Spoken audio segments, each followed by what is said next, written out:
দামি দামি আসবাবপত্র সহ ইলেকট্রনিক্স সামগ্রী সস্তা দামে পাওয়ার প্রলোভনে পড়ে অভিনব প্রতারণার শিকার হলেন বহু মানুষ।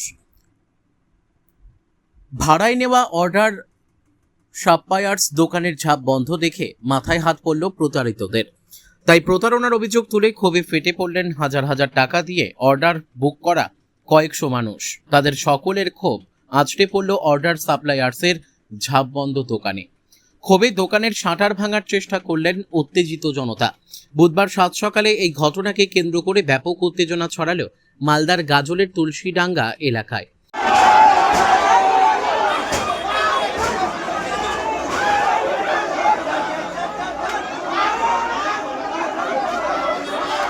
ক্ষুব্ধ মানুষজনের অভিযোগ, তুলসীডাঙ্গার কোড়া গ্রামের কাছে 12 নম্বর জাতীয় সড়কের ধারে মাসখানেক আগে এক অর্ডার সাপ্লায়ার্স দোকান চালু হয়।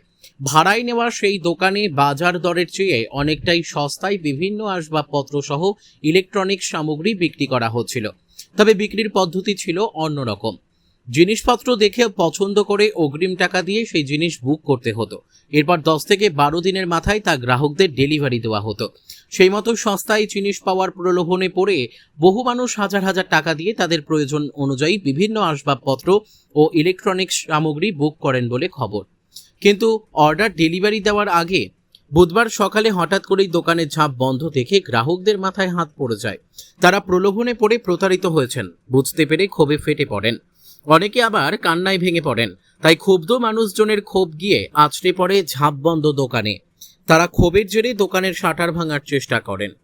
যদিও গাজল থানার পুলিশ গিয়ে পরিস্থিতি নিয়ন্ত্রণে আনে। পাশাপাশি গোটা ঘটনা খতিয়ে দেখতে পুলিশ তদন্ত শুরু করে বলে জানা গেছে।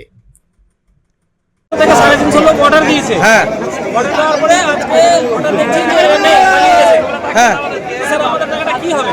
হ্যাঁ আমরা পুলিশের কাছে অনুরোধ চাইছি যে এই যে কত লোকের টাকা নিয়েছে? 300 থেকে 350 লোক, হ্যাঁ প্রায় 2-2.5 কোটি টাকার ব্যাপার। হ্যাঁ এই টাকাটা আমরা ফেরত চাইছি। আজকে কি হচ্ছে দেখলে এসে? আজকে এখানে যে সব ভাঙচুর করছে, আমি একটু অনুরোধ করতে চাইছি পুলিশ প্রশাসনের কাছে যে দোকানগুলো আপাতত সিল করে দেয়। কেন এখন যদি তালা মারা থাকে তাহলে শাটার মাটার ভেঙে দিবে। এবার দেখা গেল যারা বুক করেছে তারা থাকলো, যারা বুক করেনি তারা হয়তো শাটার ভেঙে দিয়ে কিছু মাল বের করে নিল। এবার কোম্পানি তখন বাড়ি আপনার কোলাপাড়া। মেয়ের বিয়ে কবে? কালী পূজা করে ডেট হয়েছে। হ্যাঁ কি কি নিয়েছিলাম মেয়ের? শোকেস নিয়েছি, খাট নিয়েছি, আর সোফা নিয়েছি, আলমারি নিয়েছি। এই 4টা আইটেম আমি নিয়েছি। আমি এখন কি করবো? আমি আত্মহত্যা করবো রাস্তায়? কত টাকা দিয়েছে? এখানে নিয়েছি আমাকে 40,000 ক্যাশ নিয়েছি। হ্যাঁ আমি এখন কি করবো? কি বলেছিল? ডেট দিয়েছি লিখে, আমার কাছে কাগজটা আছে। হ্যাঁ কবে ডেট দিয়েছিল? কদিন পর? 27 তারিখে না 27 তারিখে ডেট আছে। হ্যাঁ তারপর এখন আমি কি করবো? এই যে এসে দেখছি বন্ধ। এখন মেয়ের বিয়ে, এই যে মাল, আমার মেয়ের বিয়ে একদম আমি সব এগুলো ভালো করি। কি করেন আপনি? আমি একটা সাধারণ গাড়ি চালাই।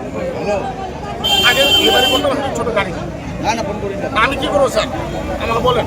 আমি কি আত্মহত্যা করবো এখন রাস্তা দিয়ে, না এটার সমাধান পাবো? আপনার নাম? সুশান্ত স্যার। সুশান্ত সাহা। বাড়ি বরাবর কি দেখলেন এসে? এই এলএসি সব ভাঙচুর চলছে বন্ধ। বন্ধ? কারা ভাঙচুর করছে? এইসব যারা সব নিয়েছে, আরো তো সব নিয়েছে। সবার একটা আশা আছে স্যার, সবাই নিয়েছে।